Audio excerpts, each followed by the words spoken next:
We all remember WCW, and a lot of us still yearn for the days when it was around. And in fact, because of that, let's just give it a few seconds to commemorate World Championship Wrestling. And of course, if you actually just went to do that just then, you are a little bit strange. But there is still so much we can learn from Ted Turner's operation, including some gimmicks that actually started in WCW and then made their way across to WWE. I mean, WWE would never admit that, but that's why we exist here on What Culture Wrestling. My name is Simon Miller, and this is 10 WWE gimmicks that started in WCW. Number 10, Eric Bischoff. Well, this should cause some fun in the comments, but let's not pretend otherwise. The Mr. McMahon character was everything that Stone Cold Steve Austin needed to go all the way up to the top, which is what he did. Also, Vince McMahon played that role brilliantly. If you want to sit down and say, hey, I think this was the best heel ever, I think this was the best bad guy ever, no one's going to argue with you.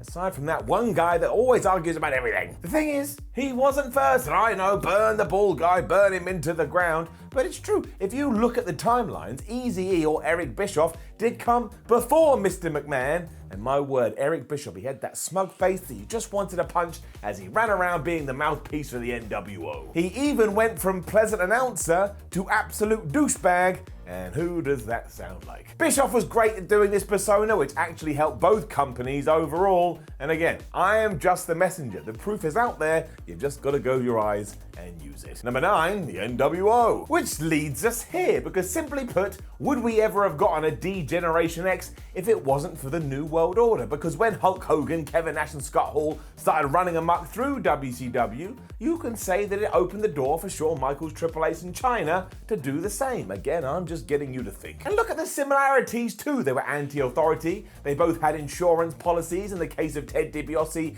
and Rick Rude, and both couldn't help but say, hey, we're taking over. Look over here, we're gonna take over. No one can argue that WWE didn't get a lot more edgier because of what was going down in ECW and WCW, and again, because of all of this, it allowed Steve Austin to become Stone Cold, and we all know the story there. Vince McMahon was all in with the PG stuff before people started crotching at their groins, and then somebody said something about being for life, and all of a sudden it was okay to just point at your penis. I still don't really understand it, but that's the Attitude Era for you. Number 8, the Disco Inferno. I like Fandango a lot. I think he and Tyler Breeze are a really good tag team, and when they were absolutely smashing it with those Fashion Files skits on Raw and SmackDown, somebody should have pushed them to the moon, and I mean that literally. They could have come out as the Moon Champions, and we would have gone, ha ha ha, they're so funny. It was always going to be tough for the dude too, because he was given a ballroom dancer gimmick. I mean, imagine you would train for all these years, you want to be this badass, tough wrestler, and then you walk through the door and they say, oh, by the way, we've got an idea for you, we want you to jiggle your hips.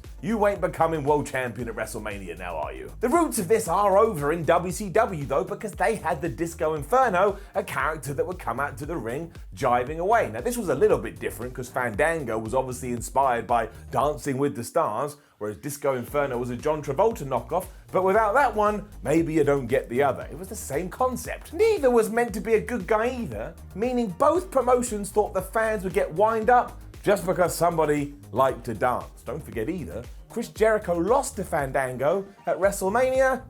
Some things you just can't believe in hindsight. Number 7, Lex Luger. Alright, so I'm cheating a little bit here because Lex Luger actually did his whole, oh look at my body, I'm really ripped and I love it, in WWF before he then did it again in WCW. In fact, under Vince McMahon's watch, they went all in with this because he had a mirror, he was called the narcissist, he basically wanted to marry himself. What a freak. Fast forward to Chris Masters though, and we were basically just doing this again. I mean, it was everything that Lex had been doing both in the WWF and the latter days of WCW, but they'd just been modernized a little bit. I mean, one was called the Masterpiece and the other was called the Total Package. It was all the same. They were also self-obsessed, love-stalling matches at the start, and they were designed to rile you up. Hence why Luger at one point, I think, was calling himself Sexy Lex. Overall, they just wanted you to look at them. I will say, when Chris Masters did debut, I did look at him, because a guy that likes to go to the gym, if you come out looking all ripped and jacked, I'm like, man, I want to see you kick some ass.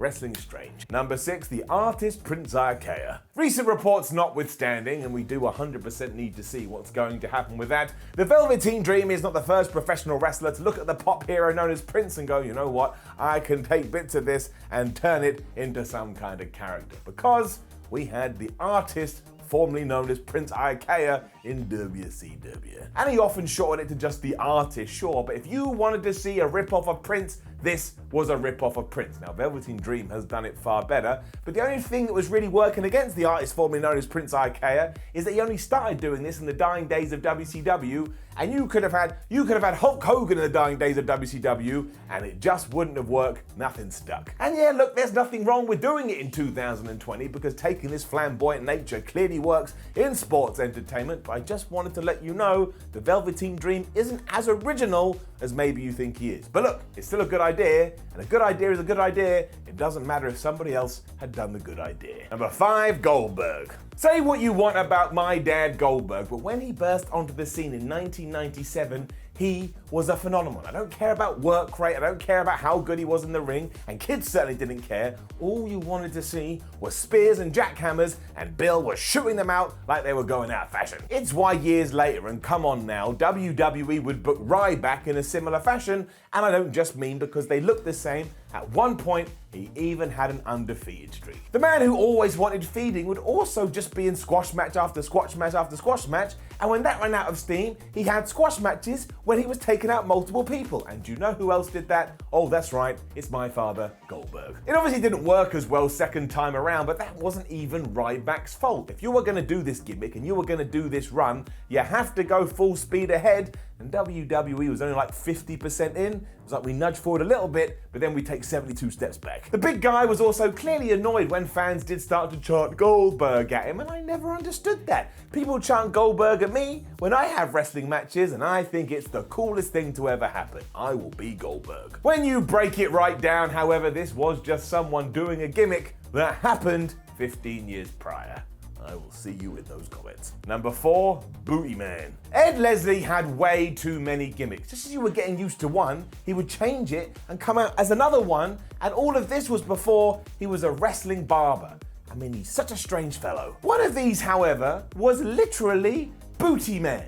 He even came to the ring with his booty babe, who was Kimberly Page, and it was just some guy that was slapping his ass the whole time, and nobody in World Championship Wrestling ever bothered to go, oh, by the way, fan who would like things explained, this is why it's happening. You were just meant to think he was in love with his bum. Zoom forward to the Attitude Era though, and somebody else was doing this, and I am of course talking about Mr. Ass or Billy Gunn. And fair play to him, because he somehow got it over and even shifted a bunch of merchandise to boot. And I would guess a huge reason for this was the popularity of the New Age Outlaws, but it still made no sense when WWE went, look, we know he was Mr. Ass, but now we want the crowd to accept him as the one Billy Gunn.